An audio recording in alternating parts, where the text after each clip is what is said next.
Chevrolet Cruze, one of the unforgettable car in Indian automobile market.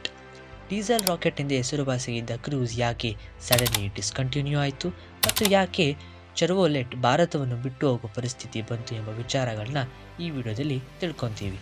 So let's roll out the intro.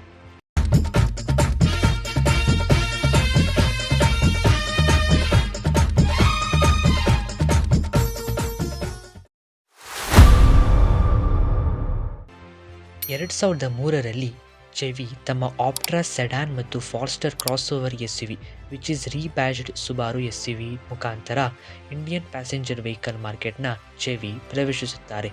ಆದರೆ ಈ ಎರಡೂ ಗಾಡಿಗಳು ಚೆವಿಗೆ ಹೇಳ್ಕೊಳ್ಳೋ ಮಟ್ಟಿಗೆ success ತಂದುಕೊಡಲಿಲ್ಲ. ಇದರಿಂದ 2004ರಲ್ಲಿ ಇಂಡಿಯನ್ ಆಟೋಮೊಬೈಲ್ ಮಾರ್ಕೆಟ್ನ ತಲೆಯಲ್ಲಿ ಇಟ್ಕೊಂಡು ತವೇರಾ ಎಂಬ MPVನ ಲಾಂಚ್ ಮಾಡ್ತಾರೆ. By this Chevrolet made a major come back in India. Tavera majorly focus ಮಾಡಿದ್ದು large number of middle class customers ಮತ್ತು ತವೇರಾದಲ್ಲಿ ಇದ್ದ ರಿಯಾಬಿಲಿಟಿ, ಅಫೋರ್ಡಬಲ್ ಪ್ರೈಸಿಂಗ್ ಮತ್ತು ಎಕ್ಸಲೆಂಟ್ ಸ್ಪೇಸ್ ಇದ್ದಿದ್ದರಿಂದ ಫ್ಯಾಮಿಲಿ ಮತ್ತು ಕಮರ್ಷಿಯಲ್ ಟ್ಯಾಕ್ಸಿ ಡ್ರೈವರ್ಸ್ಗಳ ಫಸ್ಟ್ ಪ್ರಿಯಾರಿಟಿ ತವೇರಾ ಆಗಿತ್ತು. ಇದರಿಂದ 2004ರಿಂದ 2017ರ ತನಕ ಚೆವಿ ಸುಮಾರು 2 ಲಕ್ಷಕ್ಕಿಂತ ಹೆಚ್ಚು ತವೇರಾ ಗಾಡಿಗಳನ್ನ ಇಂಡಿಯಾದಲ್ಲಿ ಸೇಲ್ ಮಾಡ್ತಾರೆ. By this Tavera becomes Chevy's best selling model. Chevy ತಮ್ಮ ಆಪ್ಟ್ರಾ ಸೆಡಾನ್ನ ಲಾಂಚ್ ಮಾಡಿ ವರ್ಷಗಳೇ ಕಳೆದರೂ ಸಹ ಸಕ್ಸಸ್ ಅನ್ನೋದು ಮರುಭೂಮಿಯಲ್ಲಿ ನೀರು ಹುಡುಕಿದಷ್ಟು ಕಷ್ಟ ಆಯಿತು. Due to strong competition from Honda Civic and Skoda Octavia. ಇದರಿಂದ ಚೆವಿಯ ಪೇರೆಂಟ್ ಕಂಪನಿಯಾದ GM 2009ರಲ್ಲಿ ಏಷ್ಯನ್ ಮಾರ್ಕೆಟ್ಗೆ ಅಂತ ಒಂದು ಬಿಗ್ ಮಸ್ಕ್ಯುಲರ್ ಪವರ್ಫುಲ್ ಸೆಡಾನ್ನ ಲಾಂಚ್ ಮಾಡೋಕ್ಕೆ ಮುಂದಾಗುತ್ತದೆ. ಅದುವೇ Chevrolet Cruze, also known as diesel rocket. ಕ್ರೂಸ್ನ ಲಾಂಚ್ ಮಾಡಿದ್ದು ಚೆವಿಯ game changing decision. Chevy mainly focus ಮಾಡಿದ್ದು ಇಂಡಿಯಾದಲ್ಲಿ ಇರುವ car enthusiast. For this reason Cruze become instant hit. ಈ ಕಾರ್ನ ಜನ ಯಾಕೆ ಡೀಸೆಲ್ ರಾಕೆಟ್ ಅಂತ ಕರೀತಾರೆ ಅಂದರೆ ಇದರಲ್ಲಿ ಇದ್ದ engine. Under the hood 2 litre VCDI turbo diesel engine which produces 164 horsepower and massive 360 Nm of torque for both LT and LTZ variants. ಇದನ್ನೊಳಕ್ಕೆ ಇಷ್ಟು ಪವರ್ ಬೇಕು, ಇನ್ನು ಕಾರಲ್ಲಿ ಇಷ್ಟು ಪವರ್ ಇರಬೇಡ ಗುರು. ಕ್ರೂಸ್ ಆಲ್ಮೋಸ್ಟ್ ಎಲ್ಲ ಆ್ಯಂಗಲ್ನಿಂದಲೂ ಪರ್ಫೆಕ್ಟ್ ಆಗೇ ಇತ್ತು. ಇದರ ಟಾಪ್ ಸ್ಪೀಡ್ ಸುಮಾರು 185 km/h which makes this as one of the fastest car in India in that time. ಇನ್ನು ಲುಕ್ಸ್ ಕಡೆ ಬರೋದಾದರೆ ಫ್ರಂಟಲ್ಲಿ dominating muscular front look with 2 separate grill and big eye catchy headlamp ಇದ್ದಿದ್ದರಿಂದ ರೋಡಲ್ಲಿ ಈ ಕಾರ್ ಹೋದರೆ ಜನ ತಿರುಗಿ ನೋಡ್ತಾರ ಇತ್ತು, just like American muscle car. ಇನ್ನು ಇದರ ಫೀಚರ್ಸ್ ಕಡೆ ಬರೋದಾದರೆ 6 speed manual transmission gear box, Corvette inspired odometer design, cruise control, rear parking camera, rain sensing wipers and finally sunroof. ಈಗಿನ ಟೈಮಲ್ಲಿ ಇವೆಲ್ಲ ಕಾಮನ್ ಫೀಚರ್ಸ್ ಅನಿಸ್ಬೋದು, ಬಟ್ 2009ರಲ್ಲಿ ದೀಸ್ ಆರ್ ಸ್ಪೆಷಲ್. ಅರ್ಥ ಆಯಿತು ಅನಿಸುತ್ತೆ. ಈಗಿನ ಟೈಮಲ್ಲಿ Tata Mahindra 5 star safety ratings ಅಂತ ಹೇಳಿ ತಮ್ಮ ಕಾರ್ನ ಪ್ರಮೋಟ್ ಮಾಡ್ತಾರೆ. ಬಟ್ ಕ್ರೂಸ್ ಆಗಿನ ಕಾಲದಲ್ಲೇ 5 ಸ್ಟಾರ್ ಸೇಫ್ಟಿ ರೇಟಿಂಗ್ಸ್ನ ಯೂರೋ ಎನ್ಕ್ಯಾಪಿಂದ ತಗೊಂಡಿದ್ರು.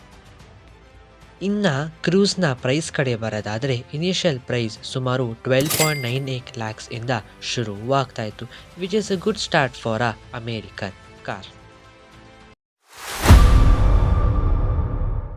ಇನಿಷಿಯಲ್ ಡೇಸಲ್ಲಿ ಕ್ರೂಸ್ನ ಸೇಲ್ಸ್ ತುಂಬ ಚೆನ್ನಾಗಿಯೇ ಇತ್ತು when compare to other sedans in the market. ಆದರೆ ದಿನಗಳು ಉರುಳಿದಂತೆ ಕ್ರೂಸ್ನ ಫ್ಯಾನ್ಸ್ ಮತ್ತು ಸೇಲ್ಸ್ ಎರಡೂ ಕಮ್ಮಿ ಆಗ್ತಾನೆ ಬಂತು. ಇದಕ್ಕೆ ಹಲವಾರು ರೀಸನ್ಸ್ಗಳು ಇದ್ದಾವೆ. ಮೊದಲನೇದು ಮೇಂಟೆನೆನ್ಸ್. ಕ್ರೂಸ್ನ ಮೇಂಟೈನ್ ಮಾಡೋದು ಒಂದು ಆನೆ ಮೇಂಟೈನ್ ಮಾಡುವಷ್ಟು ಕಷ್ಟ ಆಗಿತ್ತು. Transmission issue, electrical glitches, suspension issue, poor after sale services, unavailability and high cost of spare parts which become a nightmare to the customers. ಎರಡನೇದು ಓಲ್ಡ್ ಡಿಸೈನ್. ಬೇರೆ ಬ್ರ್ಯಾಂಡ್ಗಳು new launches, generation upgradation, advanced technology ಅಂತ day by day ಬದಲಾಗ್ತಾ ಇದ್ದರೆ ಚೆವಿ ಮಾತ್ರ ತಮ್ಮ ಕ್ರೂಸ್ನ old ಡಿಸೈನ್ನೇ continue ಮಾಡ್ತಾಯಿದ್ರು. 2015ರಲ್ಲಿ ಮಾಡಿದ ನಾರ್ಮಲ್ ಕಾಸ್ಮೆಟಿಕ್ ಚೇಂಜಸ್ ಕೂಡ ಅಷ್ಟು ಸೌಂಡ್ ಮಾಡಲಿಲ್ಲ. ಇನ್ನೇನು ಕ್ರೂಸ್ನ ಸೆಕೆಂಡ್ ಜನರೇಷನ್ ಲಾಂಚ್ ಆಗುತ್ತೆ ಅಂತ ಕ್ರೂಸ್ನ ಫ್ಯಾನ್ಸ್ ಅನ್ಕೊತಾ ಇದ್ದರೆ 2017ರಲ್ಲಿ GM ಇಂಡಿಯಾದಲ್ಲಿ ತಮ್ಮ ಎಲ್ಲ ಆಪರೇಷನ್ ಶಟ್ ಡೌನ್ ಮಾಡೋದಾಗಿ ಅನೌನ್ಸ್ ಮಾಡ್ತಾರೆ, which become end of Chevrolet in India. Chevrolet ಇಂಡಿಯಾದಲ್ಲಿ Beat, Cruze, Sail, Tavera, Spark, Enjoy, Trailblazer ಅಂತ 10 ಹಲವಾರು ಗಾಡಿಗಳನ್ನ ಲಾಂಚ್ ಮಾಡ್ತಾರೆ. ಇವೆಲ್ಲವೂ ಸಹ ಇಂಡಿಯಾದಲ್ಲಿ ಫೇಲ್ ಆಗುತ್ತೆ. ಇದಕ್ಕೆ ಮುಖ್ಯವಾದ ಕಾರಣ ಚೆರ್ವೊಲೆಟ್ ಇಟ್ಸೆಲ್ಫ್. ಚೆರ್ವೊಲೆಟ್ ಫೇಲ್ ಆಗೋಕ್ಕೆ ಮುಖ್ಯವಾದ ಕಾರಣವೇ fail to understand Indian market needs.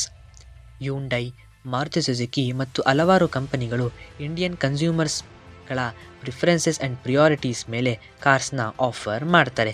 ಆದರೆ ಚೆವಿ ಮಾತ್ರ US ಆರ್ ಅಮೇರಿಕನ್ ಫೋಕಸ್ಡ್ ಕಾರ್ಸ್ನ ಇಂಡಿಯನ್ಸ್ಗೆ ಫೋರ್ಸ್ಫುಲಿ ಪುಷ್ ಮಾಡ್ತಾರೆ. And that's why it become a major drawback of ಚೆರ್ವೊಲೆಟ್.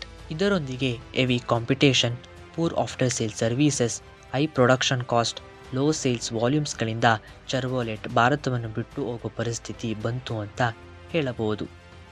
So guys, ಇದಾಗಿತ್ತು ಇವತ್ತಿನ ವಿಡಿಯೋ.